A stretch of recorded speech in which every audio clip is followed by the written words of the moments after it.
بسم الله الرحمن الرحيم. اهلا وسهلا بحضراتكم على قناه البطل سبورت في برنامج الكره مع الكابتن احمد البطل.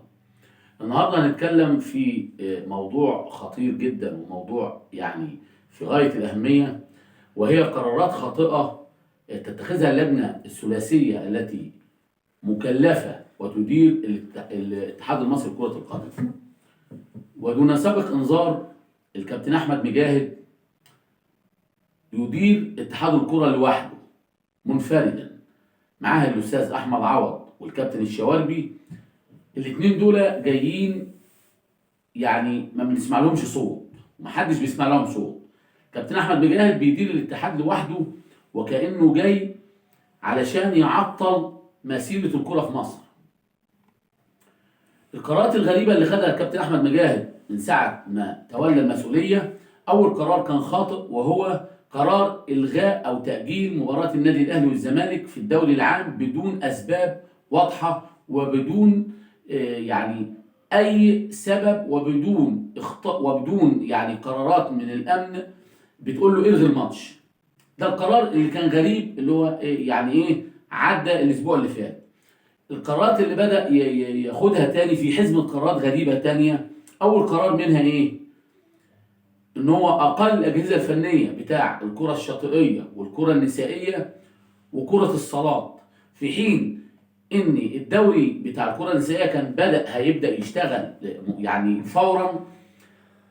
ألغى ومشى الأجهزة الفنية بتاعته بعد ما كان المنتخب لسه لاعب ماتش من 4-5 ايام، منتخب الكره النسائيه مع منتخب لبنان، وظهر بصوره جميله وبصوره يعني كويسه، وكسب لبنان 3-1 في ماتش ودي. النهارده بتيجي توقف الدوري الخاص بالكره النسائيه في مصر وتمشي الاجهزه الفنيه. قرارات غريبه محدش عارف هو ايه اسبابها. تاني قرار خده الكابتن احمد مجاهد، هو بعد ما وقف الدوري بتاع الكره النسائيه والكره الصالات والكره الشاطئيه، جه عطى مسكنات للانديه بتاع القسم الثاني والثالث. ادى للفرق القسم الثاني 50,000 جنيه، وادى للقسم الثالث 30,000 جنيه علشان الامور تهدى شويه. تاني قرار خده قرار غريب، انه عاوز يلغي شعار الدوري الجديد. عاوز يلغي الشعار بتاع الدوري. لغايه ما عاوز يعمل ايه؟ هيلغي شعار الدوري وهيعمل عليه، هياخد راي الانديه في الشعار. انت الدوري بدأ والشعار نزل والامور ماشيه كويسه، انت عاوز توقف وبعد كده تعمل دوري شعار تاني مش عارف انت يا كابتن احمد غاد انت جاي تعمل ايه بصراحه يعني. تالت قرار، وده المصيبه بتاع القرارات والحاجه الغريبه، انه جاي عاوز يلغي تقنيه الفار. عاوز يلغي تقنيه الفار، عاوز يرجع الكره المصريه 100 سنه لورا. يا كابتن احمد مجاهد، الفار من ساعه ما اشتغل الدوري العام ماشي ما شاء الله 10/10. اخطاء بسيطه جدا ودي وارده، والمفروض بنعمل عمليه تطوير للفار. ما نجيش النهارده نلغي الفار وبعد كده نرجع للاخطاء تاني والمشاكل تاني اللي بتحصل كل ماتش، والحكام يطلعوا في حمايه الامن والاجهزه الفنيه، وكل يوم الحكم يطرد مدير فني، يطرد اداري، يطرد من الاخطاء بتاعت مثلا الحكام. طب ما انت عندك الفار شغال ومفيش اي مشاكل حصلت لغايه دلوقتي.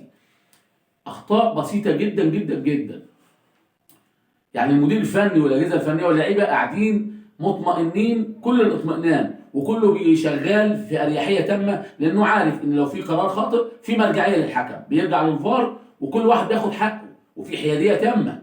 انما تجيش النهارده الدول بتطور من تقنيه الفار وانت عاوز تلغي الفار. مش عارف كابتن احمد مجاهد جاي يعمل ايه، وجاي يوقف المراكب السايره. يعني هو جاي يوقف المراكب السايره. سبحان الله. بيقول لك ان الفار عاوز يجيب شركه اسبانيه هتاخد 100 مليون يورو علشان تتعاقد وتشغل الفار. طب ما انت الفار شغال وشغال كويس، في اخطاء قليله خالص مفيش مشاكل منها، محدش اشتكى منها، الانديه ما اشتكتش. انت جاي توقف ليه؟ وهتدي كمان لشركه اسبانيه علشان 100,000 يورو؟ لا اله الا الله. الماتش بيتكلف $3,000 الفار، ولكن بيحوش لك 3000 مصيبه. الفار بيحوش لك 3000 مصيبه، مفيش مشاكل حاليا موجوده، الماتش بيطلع في سلام والحكام مسيطرين لان في دقه وفي مرجعيه ليهم. فانت عاوز تلغيها ليه؟ انت عاوز تلغي التقنيه ليه؟ ايه السبب ليه؟ اي سبب، لصالح مين يعني؟ لصالح مين؟ كابتن احمد مجاهد انت جاي تشتغل لصالح مين؟ مش عاوزين السيد وزير الشباب والرياضه يكون في سيطره على الامور دي قبل ما تتفاقم الامور. الاتحاد المصري المفروض انت جاي تطور من اللعبه، مش انت جاي تدي قرارات غريبه تعطل بيها الامور، والدوري ماشي شغال لغايه الاسبوع الرابع النهارده مفيش مشكله، مفيش مشكله على تحكيم، مفيش مشكله من الاجهزه الفنيه، مفيش اعتراضات من حد على في اي ماتش. فمش عارف يعني، مش عارف الكابتن احمد مجاهد يدير اتحاد الكوره لوحده وجاي معرفش، مش عارف. لو الامور مشيت كده هتبقى في مشاكل كبيره كبيره كبيره، فاحنا في غنى عنها. فارجو من الساده المسؤولين، السيد وزير الشباب والرياضه، انه يتدخل فورا وما يخليش الكابتن احمد ياخد قرارات منفرده لوحده، ما ينفعش، ما ينفعش، لانه كده هيتسبب في مشاكل كتيره جدا جدا جدا هتؤدي الى يعني لغيت كره نسائيه ولغيت دوري بتاعها كان هيشتغل. طب الغي الدوري العام طالما انت بتاخد قرارات لوحدك، الغي الدوري العام ده لصالح مين؟ انا مش عارف. القرارات دي يا جماعه لازم يكون ليها حل سريع، ولازم حد يعني السيد وزير الشباب والرياضه يتدخل تدخل سريع ويراجعوا الامور معاه. ما ينفعش اداره الاتحاد الكره بتاع مصر من قبل واحد بس، ما ينفعش، ما ينفعش. فطبعا انا حبيت النهارده اعمل حلقه بخصوص الموضوع ده لانه موضوع خطير. فنرجو من الساده المسؤولين باذن الله رب العالمين انهم يتدخلوا بسرعه جدا جدا جدا، لان الامور ماشيه والدوري ماشي ويعني واحنا عاوزين نرتقي، مش عاوزين نرجع. كل دوريات العالم شغاله بتقنيه الفار باسلوب كويس مهذب محترم.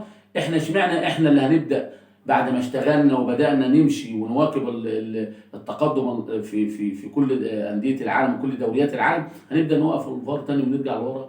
مش هينفع يا جماعه، الامور دي مش هتنفع بصراحه يعني.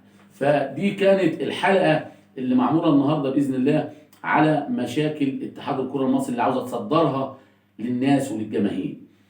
ارجو من حضراتكم يعني انه تحاولوا تشتركوا في القناه بتاع البطل سبورت وتفعلوا الجرس وتدوسوا لايك على القناه. والقناه على فكره على اليوتيوب يعني موجوده، هتكتب قناه البطل سبورت او هتكتب الحلقه الاولى من برنامج الكرة مع الكابتن احمد البطل، هيجي لك الفيديوهات موجوده سهله وسريعه. تدوس اشتراك في القناه، واراكم على خير باذن الله رب العالمين، والسلام عليكم ورحمه الله وبركاته.